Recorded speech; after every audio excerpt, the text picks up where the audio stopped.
À la une, le nouveau magistrat de liaison français de passage en Guyane, Jean-Philippe Niveau, est le nouveau relais judiciaire entre le Brésil, la France, le Guyana et le Suriname. Il a présenté son programme aux médias ce matin, vous allez le voir. Contrôler des panneaux photovoltaïques à l'aide d'un drone, une société de contrôle technique et d'inspection basée à Montsinéry s'est lancée dans cette nouvelle technique plus rapide, précise et fiable. C'est une première en Guyane. Enfin, il y aura de la danse dans ce journal avec le démarrage des ateliers de l'Urban Step Festival. Aujourd'hui, le top rock issu de la breakdance était au cœur du tout premier atelier. Une semaine d'animation autour de l'art de rue que nous vous présenterons tout au long de la semaine. Mesdames et messieurs, bonsoir, bienvenue dans ce journal. On commence tout de suite avec la prise de fonction du nouveau magistrat de liaison français, Jean-Philippe Niveau. Il succède à Carla Deveille-Fontinha, en poste à Brasilia. Il poursuivra le rôle de lien entre les administrations judiciaires brésiliennes, françaises, notamment en termes de lutte contre l'orpaillage illégal. Une coopération qui voit l'entrée de 2 territoires cette année, le Suriname et le Guyana. De passage en Guyane, il s'est exprimé ce matin au micro de Jonathan Lariot. Le portefeuille du magistrat de liaison a plusieurs composantes. La première et la plus importante est celle de faciliter les enquêtes transnationales. Lorsqu'un magistrat français, un juge français, un procureur français demande à effectuer des investigations sur le territoire étranger où il n'a aucun pouvoir, le magistrat de liaison est chargé de faire le lien avec les autorités judiciaires locales pour que les choses se passent aussi rapidement et dans les meilleures conditions que possible. C'est également de faire en sorte que peut-être les Brésiliens et les Français se rapprochent pour envisager davantage de mesures de prévention en réalité. Voilà. De faire en sorte que ce qui se passe ne se passe plus. C'est plus facile à dire qu'à faire, mais encore faut-il essayer. Le magistrat de liaison, il va nous aider donc à faire avancer un certain nombre de dossiers, que ce soit des dossiers particuliers ou des dossiers plus globaux. Je pense à la lutte contre l'orpaillage illégal, par exemple. Nous avons l'idée pour l'instant donc d'essayer de faire juger un certain nombre d'orpailleurs illégaux au Brésil. Voilà. Et ça, il faut l'organiser, voir si c'est techniquement possible, si les lois brésiliennes le permettent. Donc, on a déjà des contacts ponctuels avec des magistrats, donc à la fois du Brésil, du Suriname, aucun du Guyana par exemple. Mais avec des magistrats du Suriname, nous avons déjà un certain nombre de contacts. Alors ça nous facilite un certain nombre de démarches, mais donc d'avoir des relations plus fréquentes, des explications sur les systèmes juridiques du Suriname et du Guyana, ça va nous permettre de mieux comprendre et de mieux travailler. Parce qu'actuellement, le parquet de Cayenne n'est pas suffisamment outillé. Et nous parlons santé à présent avec le nouveau directeur de l'Agence régionale de santé, Jacques Carcio. Bonsoir. Bonsoir. Merci d'avoir accepté notre invitation. Alors vous êtes en poste depuis peu et vous avez déjà eu droit hier à une vive entrée en matière avec les acteurs de la santé en Guyane. Une rencontre un peu sous tension, on peut le dire, avec le président de la CTG et une intersyndicale. La santé de l'hôpital de Cayenne étant bien sûr au cœur des préoccupations. Vous déclariez vous-même qu'il faut des mesures urgentes. Absolument. D'ailleurs, vous parlez d'une rencontre sous tension. En réalité, j'avais bien prévu qu'effectivement cette rencontre se fasse avec quelques controverses ou en tout cas quelques discussions sur la question sensible qui est celle de l'offre de soins en Guyane. Des réponses urgentes qu'appelle en particulier le centre hospitalier de Cayenne, tant sur le fonctionnement, où il est question de payer les fournisseurs, que sur son programme d'investissement. La question des 15 millions d'euros annoncés par le ministère de la Santé, qui sont encore attendus, c'était aussi un point important.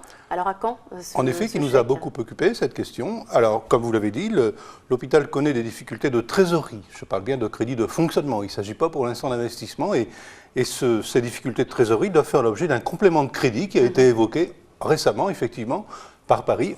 On attend la notification des crédits correspondants dans les meilleurs délais possibles.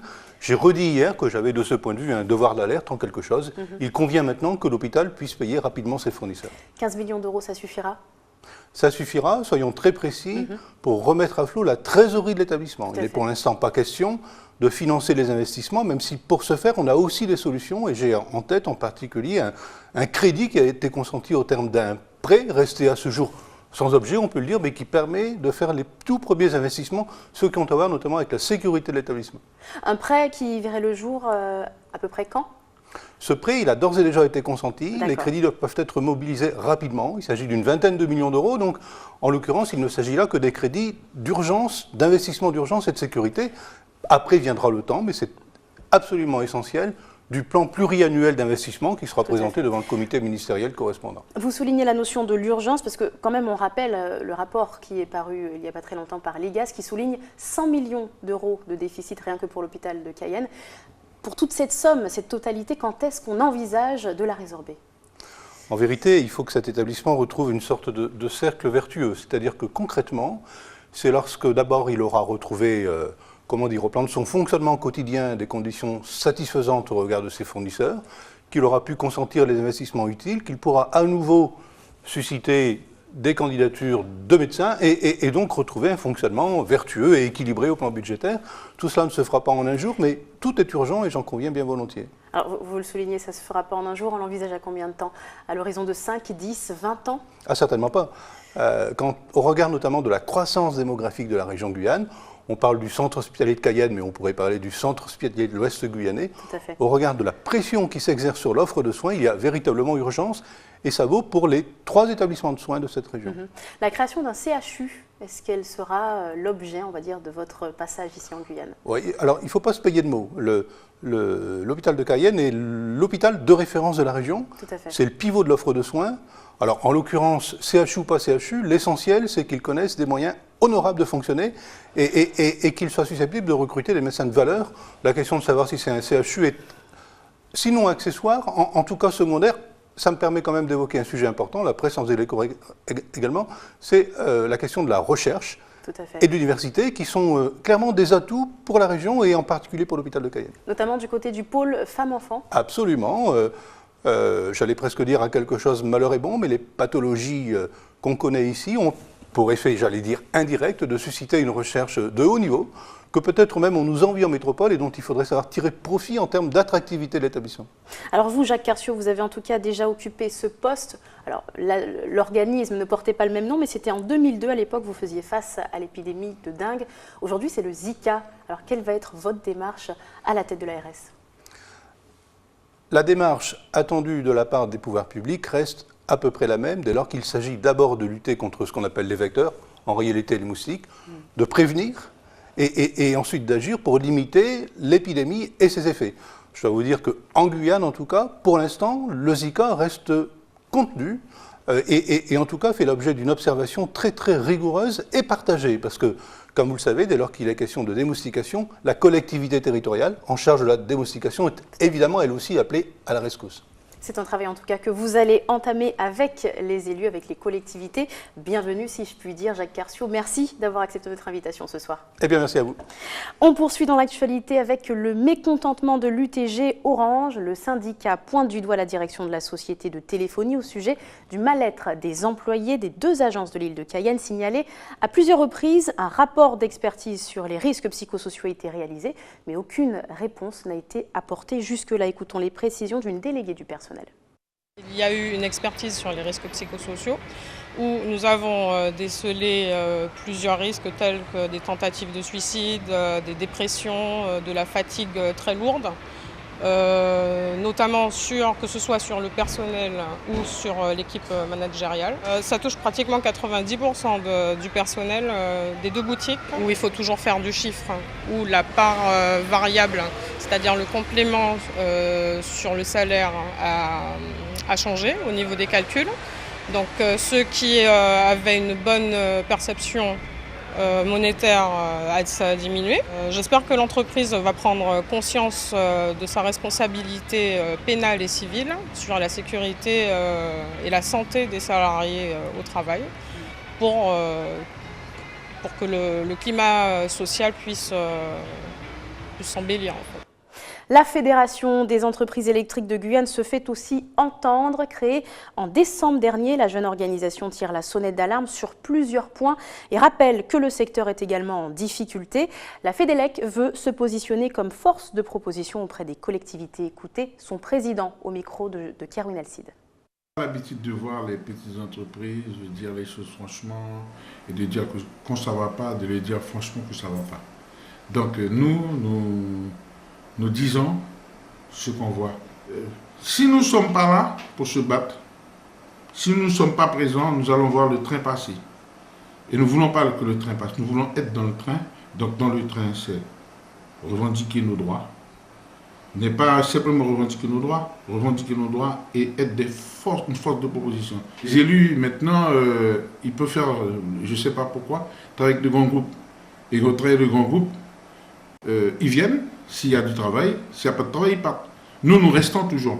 Donc nous sommes du pays, quand il y a, on reste là, quand il n'y a pas, on est là. On a fait un état des lieux, on a pu vérifier que dans ce que nous faisons, il y a eu des lacunes, donc on se forme, on se met au diapason, dans la partie technique, économique aussi, et même avoir une projection pour les artisans, parce qu'il y a beaucoup d'artisans qui partent et qui n'ont même pas une bonne retraite. Donc, nous pouvons, par exemple, travailler avec les collèges, les lycées professionnels, les CFA, les RSMA, l'OPRF, tout ça, de façon à amener déjà, nous, en tant qu'installateurs, se former de façon à transmettre la formation, parce que s'il n'y a pas une transmission de formation, le métier peut mourir.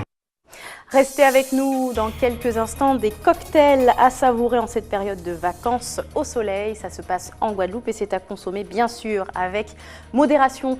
Et puis de la danse, du hip-hop avec l'Urban Step Festival qui a démarré aujourd'hui. Premiers ateliers de cette 6e édition à découvrir dans quelques instants. Mais avant, ils ne servent pas uniquement à offrir une vue panoramique imprenable sur un paysage. Les drones peuvent aussi permettre d'inspecter des installations ou des bâtiments avant d'envisager des travaux. Un système pratique et précis employé en ce moment même par une société photovoltaïque basée à Montcinéry. Ayodele Germa.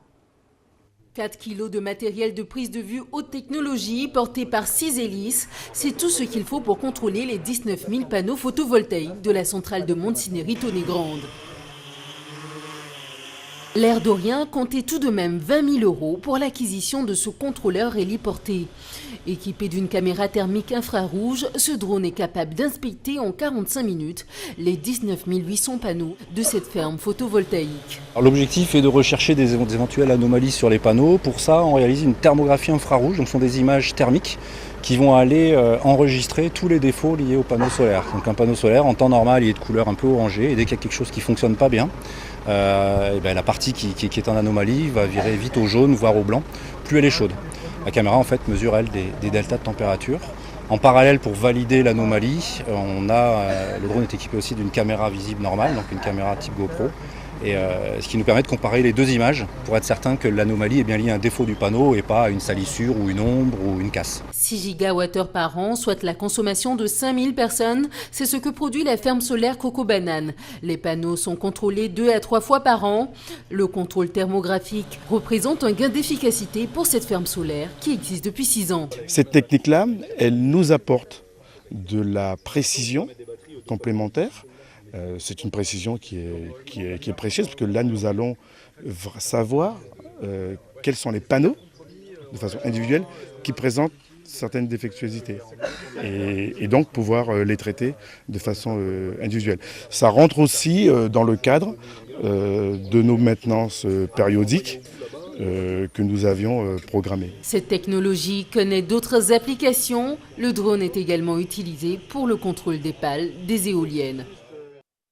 Direction la Martinique pour notre page régionale avec cette manifestation qui a attiré de nombreux spectateurs dimanche dernier, la 12e édition du Manger créole. Et vous vous en doutez, les saveurs d'antan étaient bien évidemment à l'honneur. Louis Sabas nous met l'eau à la bouche. Godefroy touille délicatement le bébélé pour qu'il n'attache pas au fond de la marmite.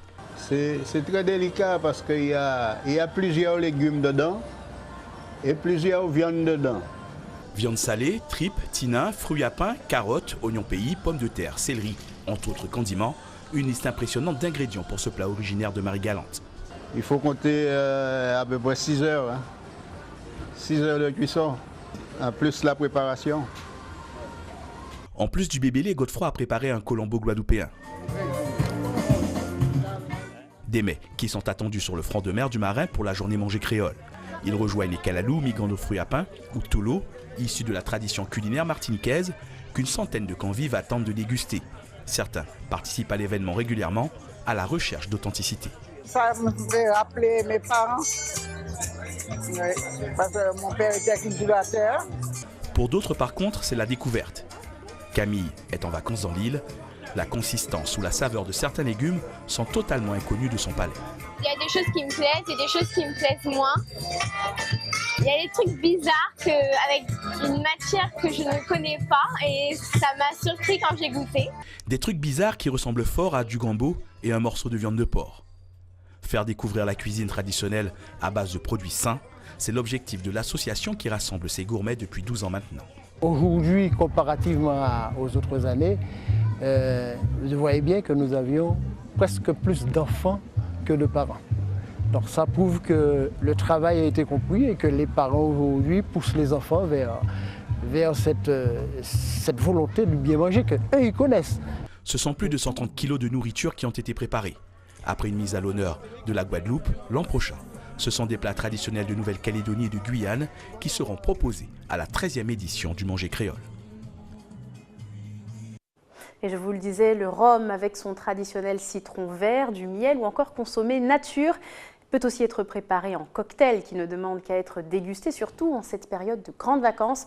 Je vous propose donc maintenant de regarder avec attention les quelques recettes que nous présentent Nathalie Dinan et Moïse Dexter en Guadeloupe.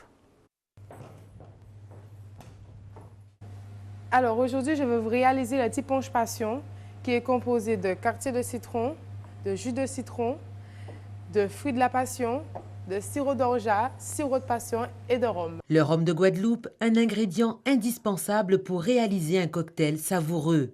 Un rhum qui a un caractère qui représente le caractère des Guadeloupéens. Alors, dans un premier temps, je vais récupérer le quartier de citron. Je vais mettre dans mon verre. Arrosé de sirop d'orgeat, de passion, d'1 centilitre de jus de citron. Je peux rajouter déjà ma petite cuillère que je vais laisser dans le verre, suivie de la paille. Ensuite, je rajoute de la glace pilée. Très important pour que le cocktail puisse être bien frais. Il ne reste plus qu'à verser le rhum, poser la décoration, plonger de l'anis étoilé et le petit punch passion est prêt. Et ce rhum Déception fait partie de ces produits qui sont les plus consommés dans le monde, surtout dans les bars pour faire des cocktails. Plus compliqué, le spicy, du nom de ce rhum composé de vanille, de cannelle et de muscade. Une autre création de Claude Laville, celle qui a remporté le concours Bartender 2012 et a représenté la Guadeloupe au Grand Marnier 2013. Le spicy qui est composé de jus de citron, de sirop de piment végétarien, de jus de cerise et de rhum ambré. Dans mon shaker, je vais mettre de la glace à demi remplie de glace. Ensuite, je rajoute mon jus de citron, donc 1 centilitre. Plus du sirop de piment végétarien, du jus de cerise et bien entendu du rhum. Un coup de shaker, filtrer le liquide et... Je verse délicatement. Voilà le spicy. Nous allons remplir le shaker à demi de glace. Claude Laville est passionné. Son professeur à ses côtés, employé pour la démonstration comme commis, la guide et la rassure. Nous allons rajouter le jus de citron, donc 2 petits centilitres. Claude Laville est en train de réaliser le cocktail qu'elle a baptisé la rosée matinale et qui lui a permis de remporter le concours de bartender en 2012. Le blanc d'œuf, donc on va mettre tout. 3 centilitres de jus d'orange. 2 petites centilitres de sirop d'orgeat. 2 centilitres de triple sec. Et pour terminer, 2 centilitres de rhum. Comme le cocktail que je viens de réaliser, j'ai testé avec d'autres produits, ça ne passait pas. Et naturellement, avec le rhum, surtout que j'ai utilisé des produits d'ici, ça passe très bien. Au niveau du goût, au niveau de la saveur, au niveau du fait que c'est un peu légèrement épicé en bouche. Donc tout ça fait que ça sublime un cocktail. Je vous présente la rosée matinale. Le tiponche passion, le spicy et la rosée matinale. Ce sont des cocktails qui sont faits avec beaucoup de créativité et qui mettent en valeur ce rhum guadeloupéen qui est primé chaque année au Salon de l'Agriculture. À consommer bien sûr avec modération. Nous vous en parlions la semaine dernière. Chaque année, l'Urban Step Festival s'invite dans vos quartiers. Une série d'ateliers qui font toute la lumière sur l'art de la rue, de la danse en passant par le graphe jusqu'à la musique. Les ateliers ont démarré aujourd'hui avec le top rock, un style de danse directement issu de la breakdance pour ceux qui s'y connaissent. Jonathan Lariot nous donne le rythme.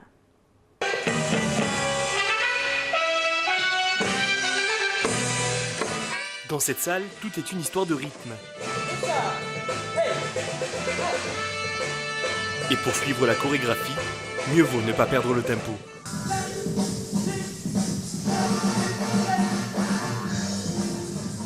ce style de danse, c'est le top rock, un des nombreux styles qui prend sa source dans le breakdance.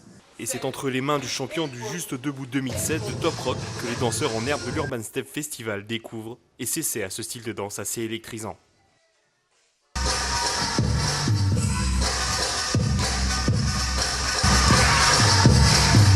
C'est l'antiquité quoi, c'est le début, c'est les racines du hip-hop et c'est vrai que bon, aujourd'hui on évolue, l'évolution est intéressante mais bon, quand on évolue c'est intéressant de savoir d'où on vient et revoir ses bases, c'est indispensable pour pouvoir évoluer proprement. C'est assez élevé, c'est assez cardio et voilà, mais ça travaille tout ce qu'on nous donne, c'est bon pour nous, c'est bon pour la danse et ça peut nous apporter un plus tard donc c'est très intéressant en fait de prendre plusieurs styles. C'est inspiré de musique de base qui vient de, voilà, du disco, de la funk et ainsi de suite. Maintenant, voilà, nous on appelle le breakbeat. Voilà, c'est inspiré de toutes ces musiques. Donc il peut y avoir des rythmiques salsa, des rythmiques électro, des rythmiques voilà, africaines. C'est quand même c'est un BPM assez rapide en général. Donc voilà, c'est une vitesse assez rapide et c'est une danse, j'ai pas envie de dire agressive, mais si vous voulez, voilà, l'origine du breakdance, c'était pour éviter les conflits dans les années 80 à New York. Donc voilà, c'était au lieu d'aller se battre entre gangs et ainsi de suite, justement, on réglait ça sous forme de danse. Jusqu'à la fin de la semaine, plusieurs autres ateliers vont encore avoir lieu. L'Urban Step Festival n'a pas fini de nous faire découvrir son originalité. Ainsi s'achève votre journal. Avant de se quitter, je vous rappelle les principaux titres de l'actualité. Nous parlions ce soir du nouveau magistrat de liaison français de passage en Guyane. Jean-Philippe Niveau effectuera le relais judiciaire entre le Brésil, la France, le Guyana et le Suriname. Il a présenté son programme aux médias ce matin. Contrôler des panneaux photovoltaïques à l'aide d'un drone, une société de contrôle technique et d'inspection basée à Montsinéry s'est lancée dans cette nouvelle technique plus rapide, précise et fiable. C'est une première en Guyane. Enfin, il y a eu de la danse dans ce journal avec le démarrage des ateliers de l'Urban Step Festival. Aujourd'hui, le top rock issu de la breakdance était au cœur du tout premier atelier. Une semaine d'animation autour de l'art de la rue que nous vous proposons de suivre. Et ne bougez pas, dans un instant, l'information nationale et internationale avec BFM TV. Puis les programmes continuent sur votre antenne à TV Guyane. Très bonne soirée à vous, à demain.